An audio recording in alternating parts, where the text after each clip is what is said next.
بسم اللہ الرحمن الرحیم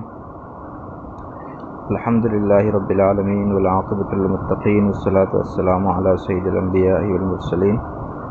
اللہم صلی علی محمد النبی الامی وعلی آلہ وسلم تسلیما۔ علم الحدیث کورس کے سلسلے میں حسب معمول ایک اور روایت ترجمہ اور مختصر تفسیر کے ساتھ لے کر آپ کی خدمت میں حاضر ہیں۔ آج جس حدیث مبارکہ کو آپ کی خدمت میں پیش کرنے جا رہے ہیں اس کا تعلق ایک معاشرتی گناہ اور ایک قبیح عادت یعنی غیبت سے ہے۔ چنانچہ نبی کریم صلی اللہ علیہ وسلم نے فرمایا، الغیبۃ اشد من الزنا، الغیبۃ اشد من الزنا۔ پیارے پیغمبر نے فرمایا کہ غیبت کرنا یعنی پیٹھ پیچھے کسی کی برائی کرنا یہ گناہ زیادہ سخت ہیں زنا سے۔ کسی کی برائی کرنا، پیٹھ پیچھے کسی کی غیبت کرنا یہ زنا سے اور بدکاری سے بڑھ کر گناہ ہے۔ غیبت کا مطلب یہ ہوتا ہے کہ ہم کسی کی غیر موجودگی میں اس کے متعلق ایسی بات کریں کہ اگر اسے اس بات کا علم ہو جائے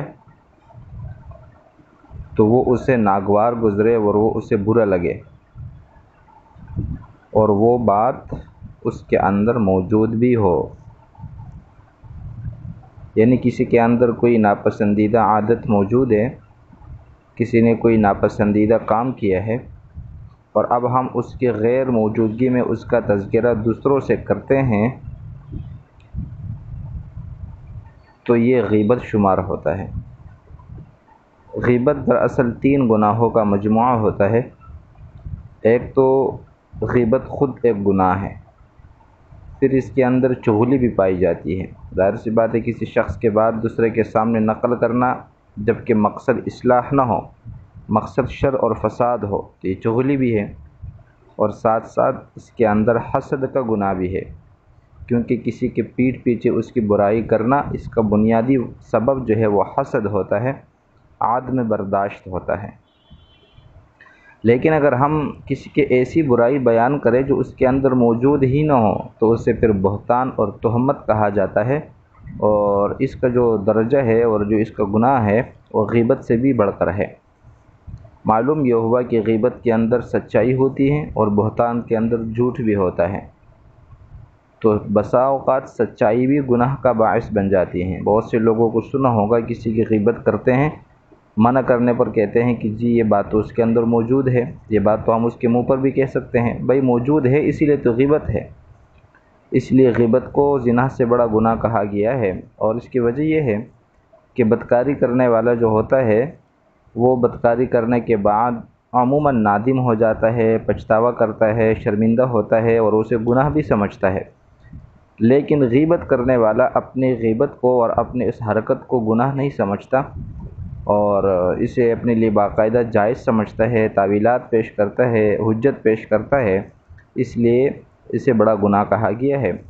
دوسری بات یہ ہے کہ غیبت جو ہے یہ حقوق العباد میں سے ہیں، اور جس کی غیبت کی ہے جب تک وہ معاف نہ کرے تو اس وقت تک اللہ تعالیٰ بھی معاف نہیں کرتا۔ آج کل ہمارے معاشرے کے اندر یہ گناہ بہت زیادہ پھیل گیا ہے، اور ہماری مجلسیں نعوذ باللہ وہ غیبت سے ہی آباد ہوتی ہیں، اور جس مجلس کے اندر غیبت نہ ہو تو نعوذ باللہ ہمیں اس مجلس کے اندر بیٹھنے میں مزہ بھی نہیں آتا، لذت بھی محسوس نہیں ہوتی۔ اس لیے ہمیں اجتماعی طور پر اس گناہ سے توبہ کرنا چاہیے اور اس گناہ کو چھوڑ دینا چاہیے، اور آج تک ہم نے کسی بھی طریقے سے کسی کی غیبت کی ہو تو پہلے جا کر اس سے معافی مانگے، معاف کروائیں، اور پھر اس کے بعد صدق دل کے ساتھ ہم اللہ تعالیٰ سے معافی مانگے، ورنہ قیامت کے دن جب ہمیں وہاں سوائے اپنی نیکیوں کے دینے کے لیے کچھ بھی نہ ہوگا یا ان کے گناہوں کو اپنے اوپر لادنے کے لیے کچھ بھی نہ ہوگا، تو بجائے اس دن کی شرمندگی کہ آج ہی ہم اپنے یہ گناہ جو ہے وہ صاحب حق سے معاف کرا دیں اور پھر اللہ تعالیٰ کے دربار میں بھی صدق دل کے ساتھ توبہ کریں۔